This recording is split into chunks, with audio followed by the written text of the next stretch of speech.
Do you have a little time? Can they share what's on their minds? Another point of view. They'll speak their truth. They'll make you laugh. They'll make you smile. It's the Marlows with Mike and Anthony. It's the Marlows. It's the Marlows. It's the Marlows with Mike and Anthony. It's the Marlows. It's the Marlows. It's the Marlows with Mike and Anthony. Hello, everybody. I'm Mike. I'm Anthony, and we're the Marlows. Hi, guys. Hello. You missed us last week, I know, but we're back. We had stuff going on, life. So, Right. Did you miss us? I'm sure you did. So what are we going to talk about today? Oh, you tell me. Really? Okay, so there's been a lot of talk about depression, and I know I'll be honest, I don't know I think there's an Depression Awareness Month or something. I don't think it's There's now. something. Is it now? I'm not sure. Okay, I don't know. But If it is, we'll highlight it. yeah, but I don't, whatever. But well, not whatever. But a lot of people talk about depression and the battle of dealing with it, and you know, a lot of things are easier said than done. And when you're going through that state of mind and in state of being, it's an emotional roller coaster. It's hard. And when you talk about it, you really talk about it more in the sense of the person who's going through it, or you're talking about it from your own perspective if you're a person that suffers from depression and all that. Right. However, no one really discusses that much. At least I haven't seen that much. A discussion surrounding the topic of people who are in relationships with people who are battling or dealing with depression. Right. And that's so much. I think we're going to hear more conversations about it, and people have dealt with it more this past year than they've had to. That's true. At least tried to. Then. No, that's true, because you know, in the pandemic, people were quarantined together. They didn't have a choice. They didn't Yeah. realize they was in a relationship with someone who was suffering with depression, and the person didn't realize they were struggling with depression until this past year. Right, hit. or you know, they didn't get depressed until, or Yeah. the pandemic was a cause of depression, Right, or the catalyst, of yeah, right. so. So, Very valid topic. right, and what we want to do is talk about depression from that person's perspective, Right. that person's point of view. Being the supportive. Being the supportive spouse, lover, friend, partner, or whatever, because it's not an easy task, and it's not for the weary, it's not for the weak. Yeah. I think one thing you said when we talked about it was the most important thing was to actually consider, is this person the one that's for me, that I love, you know? Oh, yeah. Do I love this person enough to go through this with them, you know? Right. And Yeah, it's a lot, because it's not just a matter of whether or not, do I love this person enough to go through it with them? Because, on the surface, and when you talk about it, it's hard not to say, oh yeah, I love him, no matter what you go through. singers of health, death does, all that Right, stuff. wedding vows and all that, but when that situation is presented to you, there's no warning, and it happens, and you evaluate, okay, like I said, not just do I love this person enough to go through that, but is my love genuine and true? Because if it's not going to be good for either one of you. Mm-hmm. Like it's not healthy for you just to be there just because, optics, and I don't want people to say I abandoned this person or whatever. You have to evaluate and say, hey, when we got together, I was on this trajectory and I did not realize this, and I've done all that I can do. I think, most people will do the humane thing to say, try or whatever, but if you reach that point and like, I don't know what to do, then you have to be realistic about it. But the first thing is to identify and understand, hey, this is my person, we're in it for the long haul. And then once you kind of have that in the back of your mind, some things you just deal with it. If you love that person, right? If you love that person, you understand that you understand they're dealing with something. Right. You may not understand the ins and outs of it or exactly what they're feeling, but you see that they're hurt or hurting, and your desire is for them not to hurt. right? You just want them to be happy, to be good, and you probably watching sitting here like, well, okay, that's all good. That's kind of on the surface right now. Who are we? And mind you, we are not psychiatrists, psychologists. We don't Like have you said degrees. before, we're not licensed to give any professional Not advice. in the least bit. Not here in the state of New York, in the city of New York, or the Anywhere. United States, right? Anywhere. But we can speak from experience, and from our experience, we both have battled with depression. We're being real. Another vulnerable moment from the Marlows, but we both have battled with depression. I won't even say they were at different times. I think we both dealt with them probably simultaneously, and the way we responded to it or how we acted may have just been just different, you know.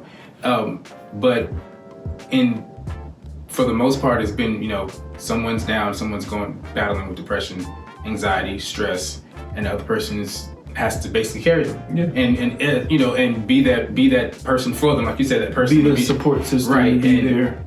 Sometimes just for basic needs. Sometimes it's like, you know, hey, get up, you need to eat. Wash your face, brush your teeth. Like, just start with the basics. Right. Like, sometimes you need someone just to be that reminder, and sometimes you have to be that person that doesn't like, what's wrong with you? You don't even get up and do nothing with yourself. Like, no, help. Like sometimes you have to, you know.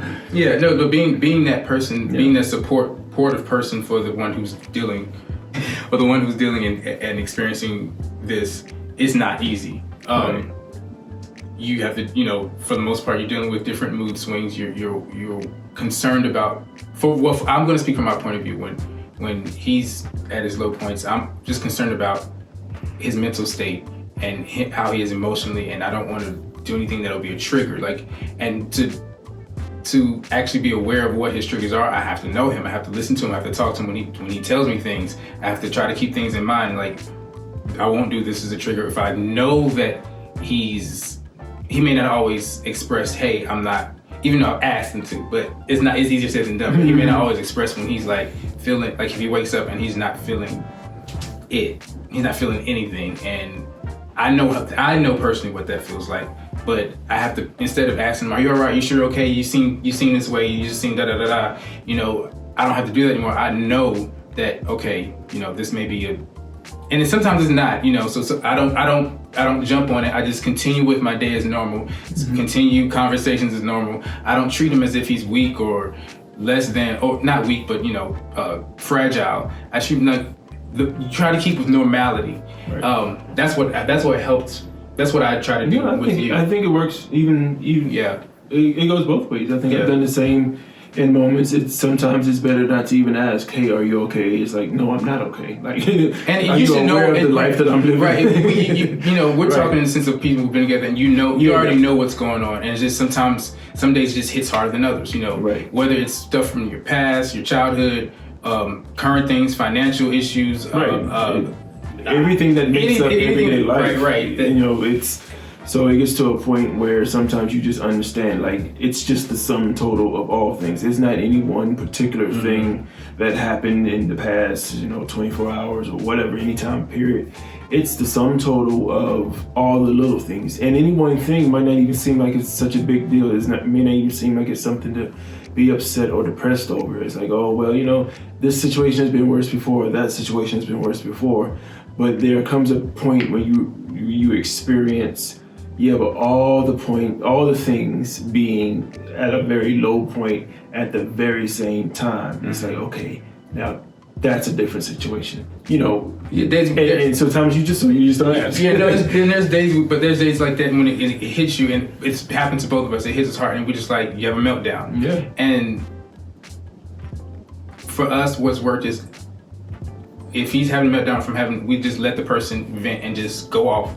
Say what they have to say, talk, and not necessarily like go off as in on that person, but go off about what they're feeling, what they're expressing. Just let it out. Let it out, because it's almost like you described it as I don't know what you, but I like the metaphor of the teapot. Yeah. Like I'm the teapot, for instance, you know, and there was a moment I had not so long ago, and Mike was surprised by, I'm using surprised for lack of a better word, but surprised that I was having a moment, because he said that for the last, I guess, more so for the greater part of the last year, I've been saying, I'm good, I'm okay, I'm great, nothing's wrong, I just want to, you know, be here for you, because he was experiencing his own moments, you know, and all I can think about is the times when I was low and he was there, and the things he's done for me and all that stuff, so I want to be there for him. So I'm like, you know, I really am for the most part good. Yes, I've been dealing with a lot this year. A lot of people have been dealing with a lot this year. You know, I'm not going to go into detail about all my business because you'd be like, you know, why are y'all still? How are you breathing? You know, and functioning and then so many of you have you know, horror stories too. Yeah, we all have our horror stories, and it's been, for me, it's been kind of like blow after blow after blow, right. And I've been kind of taking it. And Mike has been here to witness it, and I've been saying, you know, it's fine. You know, I'm going to focus on positive. I'm going to focus on positive and this, that, the other. I just want to, you know, be here for you, this, that, the other. And then I woke up one morning and I just was like, it just hit me hard. And he was surprised, like, you've been saying you're good. And I'm saying, yeah, I am good. I don't feel like I'm bad. I just feel like I've been, you know, I know I have issues. I know I have problems and things going on, but I've just been like, you know, managing it. Right. And so I was like, but the funny thing is, after I had my meltdown, you know, it's like I felt better. No circumstances or situations to change. I didn't feel negative or anything like that. And even it just happened. The release of built up steam and pressure and all that. Basically, I've been running on fumes for like the last year. I guess. And at some point, all that stuff, you know, it's usually it can be the smallest little thing, and it acts as a fire or a heat. It was a small. And every time we have each one of us will break down. It's over a small thing that one of us has done, and we don't realize. Like, for instance, that morning I had a meltdown. He woke up that morning and got up out of bed and didn't say anything and just went on about his day. And I was like, I was like, he just walked away. Like, he didn't say good morning or nothing. And for some reason, it just triggered a whole lot of stuff. And I realized I was having a lot of emotions of feeling alone and by myself and not knowing how to maneuver at times and feeling stupid for past decisions and situations. And it just came to a head. And ironically, on the flip side, you know, there was an incident where he had a moment, and the trigger was when I brought up a certain topic, and it was pertaining to someone else, and I seemed very emotional about it and seemed very bothered by it, and he took it as if I cared more about that person or that situation than I did about him. Mm-hmm. Oh no, actually, that's not what happened. What happened was, I forgot. My apologies to you. Mm-hmm. The trigger was actually that I promised that I'd wake him up in the morning to go running and do some other other errands, and I didn't do that. But in my defense, it was like, we had stayed up late the night before, and I wanted him to be able to rest because it was really early when I was supposed to wake him up. So for me to wake up and not do what I said I was going to do, and then wake and start talking about some other issue, it just seemed insensitive and inconsiderate to him. Yeah. And that's basically it. Yeah, you know, he expressed his anger and it seemed directed towards me, but I realized once he started talking, like sometimes you just have to stop and let them get it out and listen. Right, yeah. And then no matter, even with their words, whatever they're saying, you can understand, you know, where it's coming from. It's like, you know, if you love and know what person that is. Right. Because when it was all said and done, basically it was like, I said, you know, I'm sorry, and I really didn't. Yeah, he did apologize.